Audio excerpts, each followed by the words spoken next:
সম্মানিত সুপ্রিয় বন্ধুরা, আসসালামু আলাইকুম।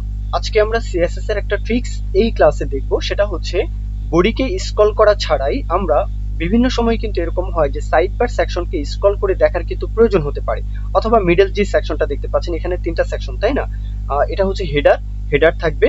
আমরা বিভিন্ন সময় কিন্তু এরকম সাইট কিন্তু ভিজিট করে থাকি যেখানে বডিকে স্ক্রল করার প্রয়োজন হয় না। হ্যাঁ, আমরা সাইড বার সেকশনকে স্ক্রল করে দেখতে পারি, আবার মিডল সেকশন এটাকেও দেখতে পারি, চাইলে রাইট সেকশনকেও আমরা সেম ভাবে কিন্তু ডিজাইনটা করতে পারবো, সমস্যা নেই। আর হেডার যে সেকশনটা এটা কিন্তু স্টিকি আকারে রয়েছে। ওকে, তো চলুন আমরা এই বিষয়টাকে কিভাবে ডিজাইন করতে পারি সেটাই কিন্তু আজকের ক্লাসে দেখবো। আর স্ট্রাকচারটা হচ্ছে বডির মধ্যে আমরা হেডার সেকশন নিব, এই হচ্ছে হেডার। আর তিনটা সেকশন নিব একটা কন্টেইনারের মধ্যে।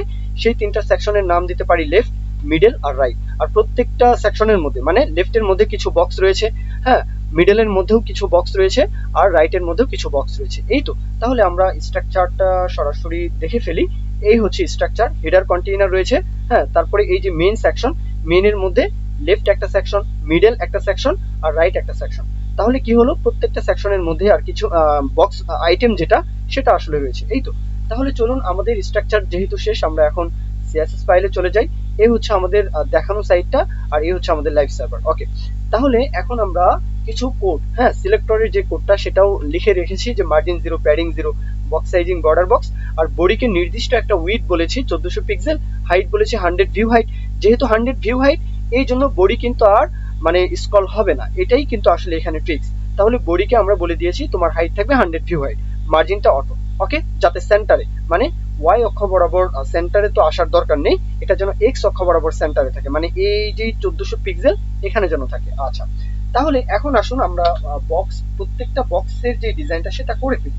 তাহলে আমরা বক্স নিয়েছিলাম, বলবো যে তোমার হাইট থাকবে 200 পিক্সেল বলি, উইডথটা বলতে পারি 250 পিক্সেল বলি। তারপরে ব্যাকগ্রাউন্ড কালারটা যদি বলি তাহলে তো দেখা যাবে, তাই না? তাহলে ব্যাকগ্রাউন্ড কালার আমি এখানে যে কোনো একটা কালার এখানে উল্লেখ করি। এই প্রত্যেকটা বক্স কিন্তু এখন দেখা যাচ্ছে, কিন্তু মার্জিন বললে আরো বেশি ভালো লাগতো, বোঝা যেত। তাহলে মার্জিনটা বলতে পারি 2 পিক্সেল, সব দিক থেকে, চার দিক থেকে। তাহলে এখন এখানে লেফট সেকশনের বক্স রয়েছে, হ্যাঁ, রাইট সেকশনের বক্স রয়েছে, সবগুলো সেকশনের বক্স কিন্তু এক সারি মানে এক কলামে রয়েছে আর কি। আচ্ছা, তাহলে বক্সের যে ডিজাইন এটা আপাতত কমপ্লিট। এখন আসুন মেইন সেকশনকে ধরে আমরা কাজ করব। তাহলে কি চাচ্ছি মেইন সেকশনের, আচ্ছা ধরি আগে, তারপরে বলি। আচ্ছা, এই ক্লাস নেমকে কপি করলাম। আমরা চাই এই সেকশনের প্রত্যেকটা মানে তিনটা সেকশন, যেহেতু লেফট, মিডল আর রাইট, তিনটা যেন একই সারিতে চলে আসে। তার আগে কিন্তু আমরা হেডারকে কাজ করতে পারতাম না, হেডারকে না কাজ করে বক্সকে ডিজাইন করে ফেলেছে। আচ্ছা, তাহলে হেডারকে ধরে বলি যে তোমার হাইট থাকবে 100 পিক্সেল বলি। ওকে, 100 পিক্সেল না বলে যদি বলি যে 10 ভিউ হাইট মানে 10% থাকবে, তাহলে সেটাই। হ্যাঁ, কিন্তু সচরাচর কিন্তু হেডার যে সেকশনটা সেটার কিন্তু 100 পিক্সেল থাকে, তাই না? আচ্ছা, আমরা এখানে 10% রাখলাম, আচ্ছা সমস্যা নেই। যদি বলি যে তোমার উইডথ থাকবে 100%, ওকে, মানে 1400 পিক্সেলই থাকবে। ব্যাকগ্রাউন্ড কালারটা চেঞ্জ করে দিই, ব্যাকগ্রাউন্ড কালার এখানে ব্ল্যাক কালারটা রাখি যাতে বোঝা যায়। তাহলে কিন্তু হেডার সেকশনটা এখানে ভিজিবল, তাই না? এই হচ্ছে আমাদের 10 ভিউ হাইট, আর সেই সাথে উইডথটা হচ্ছে 1400 পিক্সেল, আর ব্যাকগ্রাউন্ড কালারটা এখানে আমরা দিয়ে দিলাম হেডার সেকশনে। ওকে, এখন আমরা মেইন সেকশনকে ধরে বলবো, কি বলবো, ডিসপ্লে ফিক্স হয়ে যাও। তাহলে আমরা এখানে যেটা একটু আগে কপি করলাম ক্লাস নেম, এখানে উল্লেখ করে বলবো যে তোমার ডিসপ্লে হয়ে যাও ফ্লিক্স। তাহলে এক সারিতে মানে এক কলামে না থেকে এক রোতে কিন্তু চলে আসবে, তাই না? তাহলে লক্ষ্য করুন এখানে এই হলো তিনটা কন্টেইনার, মানে লেফট, এটা হচ্ছে মিডল, আর এটা হচ্ছে রাইট। ওকে, এখন আমরা তিনটা কন্টেইনারকে তিন দিকে অ্যালাইন করতে চাই। তাহলে ফ্লিক্স যেহেতু বলেছি, এখন কি বলতে পারি যে মার্জিনটা আপাতত না বললেও পারি। যদি মার্জিন বলি অটো, তাহলে কিন্তু এটা কাজ করবে না। হ্যাঁ, আমরা যদি এখন জাস্টিফাই কন্টেন্টটা বলি, জাস্টিফাই কন্টেন্ট স্পেস বিটুইন, তাহলে কিন্তু এটা আমরা যেই ডিজাইনটা চাচ্ছিলাম তিন দিকে অ্যালাইন হয়ে গেল। এখন আসুন স্ক্রল তো হচ্ছে, বডির কিন্তু স্ক্রল হচ্ছে এই সেকশনটার জন্য। হ্যাঁ, আমরা এটাকে এক এক করে এটা যেন স্ক্রল না হয় সেটার কাজটাই কিন্তু করছি। আচ্ছা, তাহলে এখন এখানে অ্যালাইন আইটেমসটা বলতে পারি অবশ্যই। তাহলে অ্যালাইন আইটেমস হাউ স্টার্ট, হ্যাঁ, এই প্রপার্টিটা উল্লেখ করে দিব যে অ্যালাইন আইটেমস, এই যে এখান থেকে স্টার্টটা হবে, হ্যাঁ, এই জন্য আমরা স্টার্টটা বলে দিয়েছি। আচ্ছা, এখন আসুন লেফট সেকশনের কাছে। আমরা লেফট সেকশনকে আপাতত এতটুকু ডিজাইনটা এই পর্যন্তই থাকুক, লেফট সেকশনকে ধরি। তাহলে মেইন লেফট এই সেকশনকে মানে এই ক্লাস নেমকে এখানে উল্লেখ করতে হবে। তারপরে এখানে আমরা বলবো যে তোমার যেই হাইটটা সেটা বলবো যে 90%, তাহলে 90 ভিউ হাইট। এখানে ট্রিক্সটা হচ্ছে যে আমরা তাকে বলে দিলাম যে তুমি 90% থাকবে তোমার হাইটটা। ওকে, এখন 90% যদি দিই তাহলে তো স্ক্রল করা যাবে না, তাই না?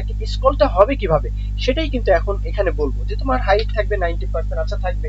এখন আমরা এটার মিনিমাম যে একটা উইডথ সেটা আগে বলে দেই, যে মিনিমাম তোমার উইডথ থাকবে 260 পিক্সেল, আচ্ছা থাকবে। যেহেতু এটার বক্সের উইডথ দিয়েছে 250 পিক্সেল, এই জন্য 260 এখানে উল্লেখ করলাম। আচ্ছা, এখন আমরা বলে দিব যে ওভারফ্লো, এই বিষয়টা বলে দিব ওয়াই অক্ষ বরাবর অটো। তাহলে কি হচ্ছে লক্ষ্য করুন, এই সেকশনের ওভারফ্লো হয়ে যাচ্ছে ওয়াই অক্ষ বরাবর অটো।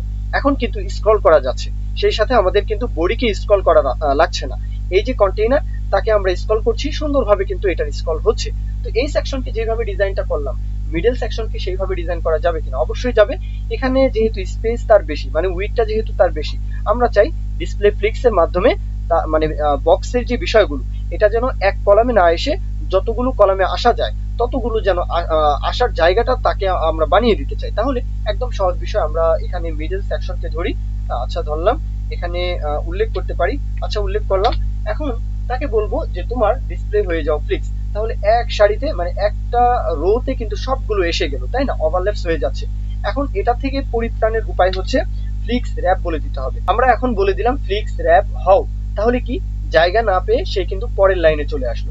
এখন এই কন্টেইনারকে মাঝখানে অ্যালাইন করাতে চাই, তাহলে কি বলবো? হ্যাঁ, ডিসপ্লে ফিক্স যেহেতু বলেছি, আমরা এখন জাস্টিফাই কন্টেন্টটা বলি, জাস্টিফাই কন্টেন্ট সেন্টার। তাহলে কিন্তু এখন সেন্টার, তাই না?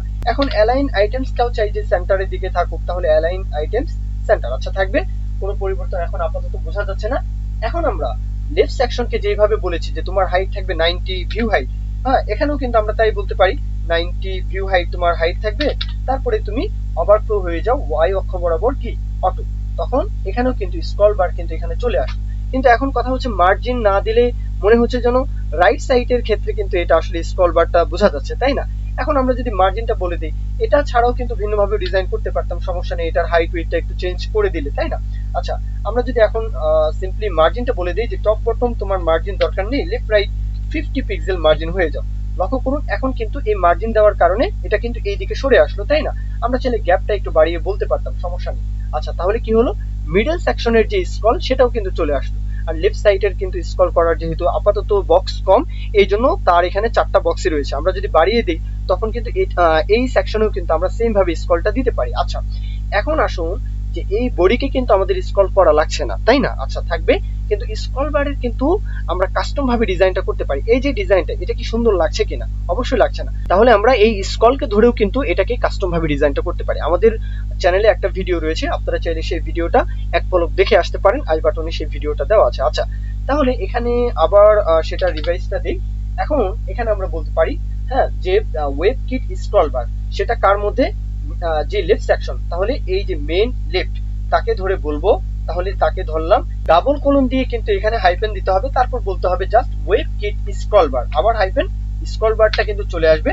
এখন কমা দিয়ে, আমরা যেহেতু এখানে দুইটা কন্টেইনারকে ধরতে চাই, তাহলে কমা দিয়ে নিচের লাইনে আনুন। হ্যাঁ, এখন যেহেতু এটা ধরেছি কাকে, লেফটকে, হ্যাঁ সেম ভাবে আমরা যে মিডল তাকেও তো ধরতে পারি, তাই না? তাহলে এই সেকশনকে আমরা এখানে একসাথে ধরলাম, যেহেতু দুইটা সেকশনকে আমরা স্ক্রল বার দিয়েছি, এই জন্য দুইটা কন্টেইনার মানে দুইটা সেকশনকে একসাথে ধরে বলবো যে তোমাদের মধ্যে যে স্ক্রল বার রয়েছে তার উইডথটা কমে যাও। তাহলে উইডথটা যদি 1 পিক্সেল দিই তাই হবে, যদি বলি যে 2 পিক্সেল তাহলে তাই হবে।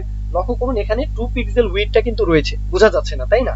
বোঝা যাওয়ার জন্য আমরা ট্র্যাককে ধরে কাজ করতে পারি। তাহলে আবার আসুন, দুইটা স্ক্রল বার রয়েছে, তাই না? আমরা যদি এখন সিম্পলি বলে দেই, আমরা ধরে ধরেও কিন্তু কাজটা করতে পারি, যে মেইন লেফট তোমার যে স্ক্রল বার তার কালার থাকবে এই, মেইন যে মিডল তোমার স্ক্রল বারের কালার থাকবে এই, থাম্বের কালার থাকবে এই, স্ক্রলের যে ট্র্যাক তার কালার থাকবে এই। এই বিষয়গুলো আমরা সেম ভাবে ধরেও কিন্তু কাজ করতে পারি, কিন্তু আমি চাচ্ছি যে দুইটার সেম ভাবে থাকুক। তাহলে সেম ভাবে যদি চাই, এতটুকু বিষয়কেই কিন্তু আসলে আমাদের সামনের যে কোডটুকু এতটুকু লেখার আর প্রয়োজন নেই। আমরা এখানে এতটুকু উল্লেখ করে বলবো যে আমরা ট্র্যাকের কাজটা করতে চাচ্ছি। তাহলে এখানে জাস্ট সিম্পলি আমরা ট্র্যাককে ধরে বলবো যে তোমার ব্যাকগ্রাউন্ড কালারটা চেঞ্জ হয়ে যাও। তাহলে এখানে বলে দিই ব্যাকগ্রাউন্ড কালার, হ্যাঁ কালার কোডটা আমি এখানে EEE এটা উল্লেখ করি। এখানে কিন্তু ট্র্যাকের যে কালারটা চলে আসে, যদি বোঝা না যায় কালার কোড আপনারা চেঞ্জ করে দিলে বুঝতে পারবেন। এখন আমরা থাম্বের যে বিষয়টা, থাম্বের কাজ করব। তাহলে এই ট্র্যাকটাকে এতটুকু বিষয়কে নিচের দিকে আনি, একদম সহজ বিষয় এগুলো, একদমই সহজ। এখন আমরা থাম্বকে ধরবো, তাহলে থাম্বকে ধরে বলবো যে তোমার ব্যাকগ্রাউন্ড কালারটা চেঞ্জ হও, ব্যাকগ্রাউন্ড কালারটা অ্যাকোয়া, তাহলে কিন্তু এই কালারটা এখানে চলে আসে।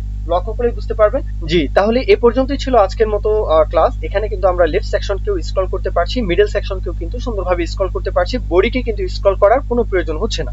তো এই পর্যন্তই। যদি ভালো লাগে লাইক কমেন্ট শেয়ার করতে ভুলবেন না, চ্যানেলটি সাবস্ক্রাইব করে রাখতে ভুলবেন না। সকলেই ভালো থাকবেন। আল্লাহ হাফিজ। আসসালামু আলাইকুম।